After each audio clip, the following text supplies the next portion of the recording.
کہ مولانا صاحب بیوی سے بڑی لڑائی ہوتی ہے، کوئی تعویذ دو. تو میں یہ دو رشتوں پہ کہا کرتا نہ سساں تے تعویذ چل ہے نہ بیگمات تے تعویذ چل ہے. میں نے کہا تم ایسا کر، جب کھانا کھانے بیٹھو نا تو روزانہ 2-4 لقمے اپنے ہاتھوں سے کھلا دیا کر، یہ میرے نبی کا طریقہ ہے، محبت پیدا ہو جائے گی. کہنے لگا اچھا. کچھ دن ہوئے تو اس کا فون آیا. میں نے اسے پوچھا میرے نسخے پہ عمل کیا تھا؟ کہنے لگا نہیں. میں نے کہا کیوں؟ کہنے لگا شرم آتی. تو میں نے کہا کمزور سے لڑتے ہوئے شرم نہیں آتی؟ کمزور سے لڑنا بھی کوئی انسانیت. گاما تھی نا، گاما پہلوان کا نام سنا ہے نا؟ اس نے 1915 میں، ستمبر 1915 میں لندن میں امریکن پہلوان تھا زبسکو، اس کو 2 گھنٹے کی کشتی میں ہرایا تھا اور اس سمے زمان کا ٹائٹل ملکہ برطانیہ سے لے کر آیا تھا. تو یہاں وہ اندرون لاہور میں رہائشی تھا، تو سبزی لینے گیا تو سبزی والے سے ہو گیا کوئی بھاؤ تاؤ پہ جھگڑا.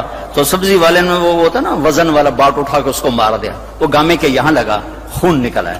تو اس نے پگڑی کا بل کھولا اور نیچے سے باندھ کے اوپر کر کے پھر اس کو چل پڑا. تو لوگوں نے کہا پہلوان جی وہ تو دنیا دے رستم تے اے ماڑا جا بندہ تو مار گیا، تو اس نے اکھے کچھ نہیں. تو انہوں نے کہا ماڑے نو مار دیاں شرم آتی ہے، ماڑے نو مار دیاں شرم آتی. میں نے کہا بے وقوف، عورت سے بھی لڑا جاتا. تو چل کر مجھے بتا. تھوڑی دیر بعد اس کا فون آیا، کہا مولانا صاحب وہ تو کمال ہی ہوگا. میں نے کیا ہوا؟ کہ میں نے اس کے منہ میں لقمہ رکھا، اس کا منہ کتھے کھلے ہی رہ گا، انج کر کے بیٹھی رہ گئی. وہ آخر لگی اے تیرا کام نہیں، تین دس تینوں آخیا کہ تو آپ نہیں کر سکنا. اس آ گیا میں آ گیا، میں تو مولی تارے جمیل آ گیا. اس آ گیا بچیاں دا اللہ بھلا کرے جائے تینوں بندہ بنایا. ہمارے راجپوتوں میں ایک شاخ ہوتی ہے رنگڑ، بڑے کوڑے ہوندے ہیں، مطلب ہماری برادری. تو اس کا ایک ذمہ دار ہمارے ساتھ چلتا تھا، ہم جماعت میں کٹھے چلتے تھے. تو میرا یہ مستقل مضمون ہے، میں بیان کرتا ہوں میرے نبی کے اخلاق، نبی کی زندگی. چونکہ یہ عام طور پہ بیان نہیں ہوتی، میں اسے کھول کے بیان کرتا ہوں کہ ان سب کے گھر بننے والے یا بن چکے یا بننے والے. گھر پیسے سے نہیں چلتا، میرے رب کی قسم، گھر نبی کے اخلاق سے چلتا ہے، نبی کی برداشت سے چلتا ہے. چاہے دفتر ہو، چاہے وہ وی سی کی کرسی ہو، چاہے وہ گھر کی چیئر ہو. جہاں اخلاق ہوں گے وہاں نظام چلے گا. جہاں ڈانٹ ڈپٹ ہوگی، روک ٹوک ہوگی اور بےزتی ہوگی، وہاں نظام ٹوٹ جائے گا. دل ٹوٹ جائے تو سارا نظام ٹوٹ جاتا. تو میں نے ان کے گھر فون کیا، ان کی بیگم نے اٹھایا، وہ تھے نہیں.